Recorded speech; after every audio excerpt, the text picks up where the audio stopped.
অনেকেই নিজের প্রয়োজনীয় আবেদনের ক্ষেত্রে ছবির সাইজ বা স্বাক্ষর ঠিক না করতে পেরে বাধ্য হয়ে সময়, শ্রম ও অর্থ ব্যয় করে দূরের কোনো দোকানে গিয়ে অনলাইনে আবেদন ফর্ম করতে যেতে হয়। সরকারি চাকরির ক্ষেত্রে নির্দেশনা অনুযায়ী ছবির সাইজ ওয়াইডে 300 px বা 300 পিক্সেল ইন্টু হাইটে 300 পিক্সেল। এক্ষেত্রে সিগনেচারের সাইজ হয় সাধারণত ওয়াইডে 300 px এবং হাইটে 80 px। জাতীয় বিশ্ববিদ্যালয়ের ক্ষেত্রে ছবির ওয়াইডে 120 px ইন্টু হাইটে 150 px। ভিসার ক্ষেত্রে ভিন্ন ভিন্ন দেশ অনুযায়ী ভিন্ন ভিন্ন সাইজ গ্রান্টেড। এই ছবিগুলো আপনি সঠিকভাবে সঠিক কিলোবাইটে কাটতে পারছেন না, যে কারণে আপনি সম্পূর্ণ আবেদন করার পর ইনভ্যালিড পিকচার আসতেছে। তো এই কাজটি কিভাবে আপনি ঘরে বসে করতে পারবেন, আমি একটি ছবি ডাউনলোড করে রেখেছি। এই ছবিটা দেখতে পাচ্ছেন। আমার এই ছবিটার পিছনের ব্যাকগ্রাউন্ডটি আগে কেটে নিতে হবে। আপনাদের পূর্বে দেখিয়েছিলাম কিভাবে রিমুভ ব্যাকগ্রাউন্ড করতে হয়, তো আমি সেটা দিয়ে আগে ব্যাকগ্রাউন্ডটি রিমুভ করে নিব। remove.bg এখানে প্রবেশ করে আমাকে এই ছবিটি আপলোড ইমেজে ক্লিক করে আপলোড ইমেজ থেকে ছবিটি সিলেক্ট করে ওপেন করব। দেখুন বন্ধুরা, ছবিটি আমার রিমুভ হয়ে গেছে। ব্যাকগ্রাউন্ড ক্লিক করব, কালারে ক্লিক করে আমি এখানে সাদাতে ক্লিক করব, ডান। তারপরে আমি ছবিটি ডাউনলোড করে নিব। আমার ছবিটি ডাউনলোড হয়ে গেছে। দেখুন বন্ধুরা, এখানে আমি এটা ক্লিক করলে আমাকে ব্যাকগ্রাউন্ডটি রিমুভ করে দিয়েছে। এখন আমি ফটোশপ দিয়ে কিভাবে বিভিন্ন সাইজে রূপান্তর করব সেটা দেখাবো। স্টার্ট ক্লিক করে অ্যাডোবি ফটোশপ সিএসটা ক্লিক করে নিলাম, ফাইলে ক্লিক করলাম, ওপেন ক্লিক করলাম। এই যে আমার রিমুভ ব্যাকগ্রাউন্ড করা সেই ছবিটিকে ওপেন করে নিব। ছবিটি আমার চলে এসেছে। এই ছবিটিকে আমি চাচ্ছি এখন চাকরির আবেদনের যে নির্দেশনা অনুযায়ী ছবির সাইজ আছে সেই সাইজে রূপান্তর করব। তাহলে কিভাবে করব? বন্ধুরা, বাম পাশে দেখতে পাচ্ছেন এইখানে একটি ক্রপ টুল আছে। এই ক্রপ টুলে আমি ক্লিক করব কাটার জন্য।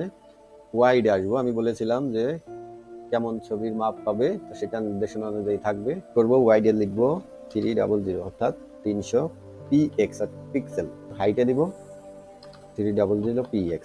রেজুলেশন আমরা নরমালি 300 রাখবো। এবার আপনার করণীয় হলো ছবির একটু উপরের দিকে আমি রাখবো, পয়েন্টারটা এভাবে দেখাবে এবং চাপ দিয়ে ধরে নিচের দিকে টেনে নিয়ে আসবো, টেনে ছেড়ে দিব, এন্টার প্রেস করবো। দেখুন বন্ধুরা, আমার 300 ইন্টু 300 px কাটা হয়ে গেছে। এখন করণীয় হলো এই ছবিটা যদি আমার কিলোবাইটের উপরে চলে যায়, অর্থাৎ নির্ধারিত যে কিলোবাইট আছে তার উপরে চলে যাতে না যায়, সেই কাজটি আমরা করবো। কিভাবে করবো?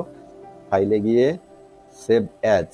এই সেভ অ্যাজ করার কারণ হলো আমার পূর্বে যে ছবিটি আছে আমার রিমুভ করে সেই ছবিটি ওভাবেই থাকবে। আমার এটা নতুনভাবে সেভ হবে নতুন নামে। তাহলে সেভ অ্যাজ ক্লিক করব। সেভ অ্যাজ ক্লিক করার পরে আমরা ফরম্যাটে দেখতে পাচ্ছেন পিএনজি আছে। আমি ফরম্যাট থেকে জেপিইজে বা জেপিজি এখানে ক্লিক করব।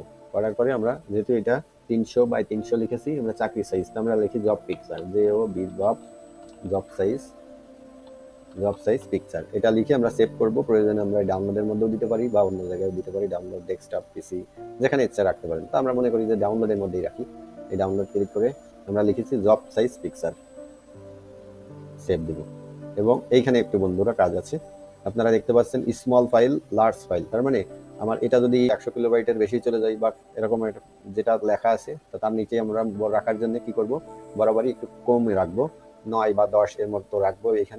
এখানে দেখতে পাচ্ছেন আমরা যদি মাউসটা ধরে এদিকে টানি কমতে থাকবে।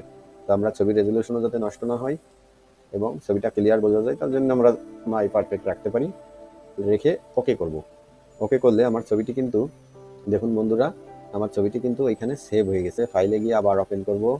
আমরা লিখেছিলাম জব সাইজ, এই যে এখানে আমার জব সাইজ পিকচার চলে আসছে। তো বন্ধুরা, এটা আমরা শিখে গেছি। এটা ধরেন 100 কিলোবাইটের নিচে চেয়েছে। তো আপনারা এখান থেকে প্রপার্টিতে ক্লিক করে দেখবেন। দেখেন বন্ধুরা, সাইজটি আমার 36.9 কিলোবাইট। আমার এই ছবিটি ভ্যালিড। আমি একটি সিগনেচার একটি সাদা কাগজে করে মোবাইল দিয়ে তুলে এটা আমার কম্পিউটারে ইউএসবি কেবলের মাধ্যমে বা ইমেইলের মাধ্যমে আমি এটা ইনপুট করেছি। ফাইলে গিয়ে ওপেন করব। বন্ধুরা, এখানে পেয়ে গেছি আমার সিগনেচার করা ছবি তোলা সিগনেচারটি। এখানে আনবো, এনে আমার কাজ করতে হবে। এইখানে যে ক্রপ টুলটা আছে এই ক্রপ টুলটা ক্লিক করব। ওয়াইডে আমার চেয়েছে 300 px এবং হাইটে চেয়েছে 80 px। রেজুলেশন 300 দিব। এই যে ছবির একটু উপর থেকে আমি পয়েন্টারটা টান দিয়ে এবং এইখান থেকে আরেকটু বড় করে নিব। এবার আমি এন্টার প্রেস করব। এখন এন্টার প্রেস করার পর আমার ছবিটি নির্ধারিত মাপে কাটা হয়ে গেল।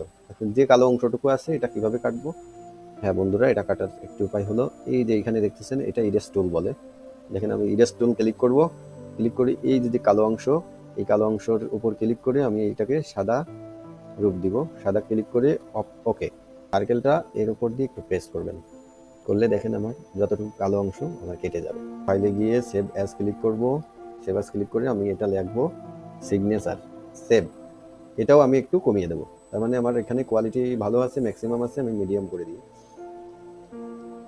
বা আমি 9 রাখবো, 9 রেখে ওকে করব। তাহলে আমার মোটামুটি একটি চাকরির আবেদনের জন্য ছবি এবং সিগনেচার কমপ্লিট হয়ে গেল। আশা করি আপনারা ঘরে বসেই আবেদনগুলো করতে পারবেন, বাইরে গিয়ে সময় নষ্ট করা লাগবে না। ভিডিওটি ভালো লাগলে লাইক কমেন্ট শেয়ার করবেন। পরবর্তী ভিডিওতে আপনাদের সাথে মোবাইলের মাধ্যমে কিভাবে ছবি কেটে আপনারা আবেদন করবেন সেটি আমি দেখাবো। তো এত সময় আমার সঙ্গে থাকার জন্য আপনাদেরকে অসংখ্য ধন্যবাদ।